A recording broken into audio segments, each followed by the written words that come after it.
Welcome to the deep dive. Today, we're really digging into what it means to stand firm, in what you believe. Facing fear, finding courage to actually say it out loud. Our mission is to pull some real insights from, well, quite a mix. A daily spiritual reflection, plus key passages from Genesis, the Psalms, 1 Peter, and the Gospel of Matthew. Yeah, it's a really interesting set of texts. They come from completely different times, different situations, obviously.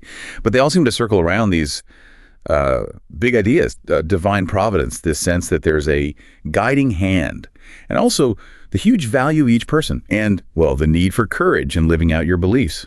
Right. So the question we're tackling in this deep dive is, how do these ancient words give us maybe a kind of roadmap, for dealing with fear and finding strength, especially when it comes to actually speaking up about what matters to you? Okay, let's unpack this. Let's start with that courage and faith reflection. It jumps right in with Psalm 118, verse 6. The Lord is on my side. I will not be afraid. What can man do to me? That's a really bold statement, almost defiant. Yeah. But how do you get there, practically speaking? Well, that psalm really captures the core message from the reflection, doesn't it? Don't fear human opposition. Instead, it suggests feeling God, but in the sense of reverence, of trust. It's not about terror of God. It comes from this profound sense of being deeply known and valued by the Father, even down to the number of hairs on our head. And that idea, that specific knowledge and value, that's really the bedrock. It shifts your perspective entirely. And it's amazing how Jesus, in Matthew's gospel, seems to pick up these exact threads, almost like he's explaining the song. He draws this really sharp line, doesn't he? He does.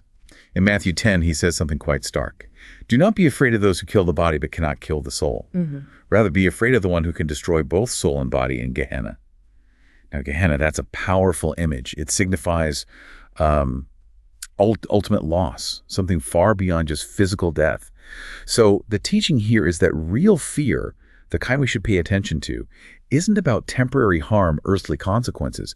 It's about acknowledging the ultimate reality, the things humans can't control. Wow, that's intense. But then right after that, he gives us this incredibly gentle image, the sparrows, also in Matthew 10. Are not 2 sparrows sold for a small coin, yet not one of them falls to the ground without your Father's knowledge. Even all the hairs of your head are counted, so do not be afraid. You are worth more than many sparrows. It feels like such a shift in tone. It does, but what's fascinating is how it connects. He grounds the call to courage, not in just gritting your teeth, but in this meticulous, almost unbelievable divine care. Sparrows, they were seen as practically worthless, right? Sold for pennies. Yet they're noticed, watched over. And the implication is clear. If God cares that specifically for them, imagine how much more value you have. This profound sense of personal worth, that's the source of the courage he's talking about. It kind of deflates the power of human threats when you grasp that. Okay, so that deep sense of being valued isn't just for comfort. It actually empowers us, not just to hold beliefs inside, but to, well, express them. Even publicly. And Jesus is explicit about this too, right? In that same chapter, Matthew 10, what I say to you in the darkness, speak in the light. What you hear whispered, proclaim on the housetops. Exactly. And that really pushes us to ask, well, what does that mean today? To publicly acknowledge your convictions. Jesus' follow-up is pretty direct. Everyone who acknowledges me before others, I will acknowledge before my Heavenly Father. But whoever denies me before others, I will deny.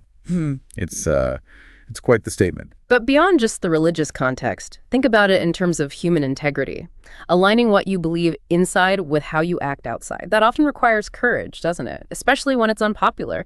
It's about living, well, a whole life where your words and actions match up. Yeah, and it seems that taking that public stand doesn't always guarantee a smooth ride. The Alleluia verse we have from 1 Peter 4 actually points right at this. If you are insulted for the name of Christ, blessed are you, for the Spirit of God rests upon you.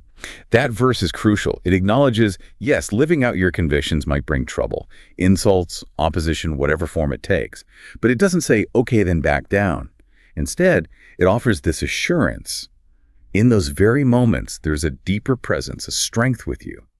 It connects back to that idea and the reflection about an eternal reward. It's about finding something enduring, a blessing, even when things are tough. Okay, so courage comes from knowing you're valued. It's meant to be expressed, even if it's hard. But what about courage when things go really wrong, like dealing with betrayal or deep hurt?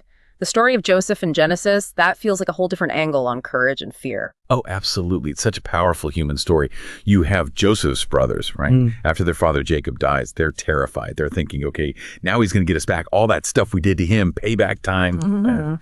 They're so scared they actually make up a story, pretending their dead father told Joseph to forgive them. They plead with him. And Joseph's reaction is just stunning. He weeps, apparently. Like he says, have no fear. Can I take the place of God? And then the crucial line, even though you meant harm to me, God meant it for good to achieve his present end, the survival of many people. He finishes, therefore, have no fear. I will provide for you and for your children. Just incredible. God meant it for good. I mean, think about what they did mean. Selling him into slavery, the lies. How does someone get from that kind of deep wound to that statement? That takes, well, unbelievable courage, right? It really does. And if we sort of step back and look at the bigger picture here, Joseph's ability to forgive is one thing, but to actually see God's hand, a positive purpose in his own suffering, that's a profound act of courage and trust. It's more than just personal resilience. It's reframing trauma through a lens of faith. He manages to look beyond his own justified anger, his own pain, and see this larger divine narrative playing out, one that saved countless lives, including his brothers. And that perspective is what allows him to genuinely reassure them, to turn their fear into, well, relief. And it's worth noting, too, his final words are about his bones being carried back to the promised land, still trusting in God's future plan even at his death. Wow. Okay, so forgiveness and seeing a bigger picture are also forms of courage.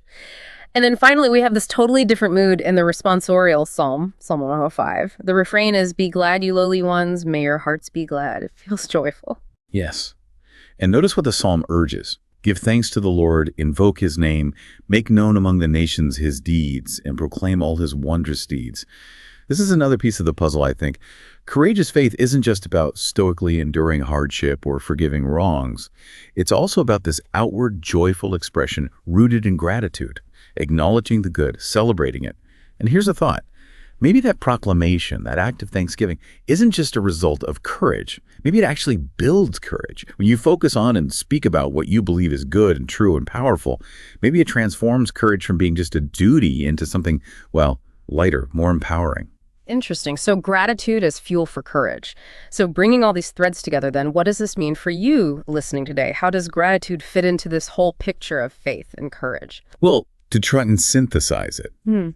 Maybe true courage, the kind these texts point to, isn't just about standing up to external threats, what people might say or do. It seems to be just as much about the internal strength. The courage to forgive deep hurts, like Joseph did. The courage to trust there's a bigger plan, even when everything looks like a mess. And then, yes, the courage to outwardly live and speak your core beliefs with confidence. And all of that seems to stem from knowing, really knowing, that you are deeply, profoundly valued and watched over. That's a powerful summary. It brings us right back to that foundation of being known and valued. And maybe that leaves us with a final thought for you to wrestle with, something to consider after we're done here. We often think of courage in big, dramatic moments. But beyond those grand gestures, what small, maybe even unnoticed, consistent acts of courage in your everyday life could still powerfully acknowledge what you truly believe? What might those look like for you?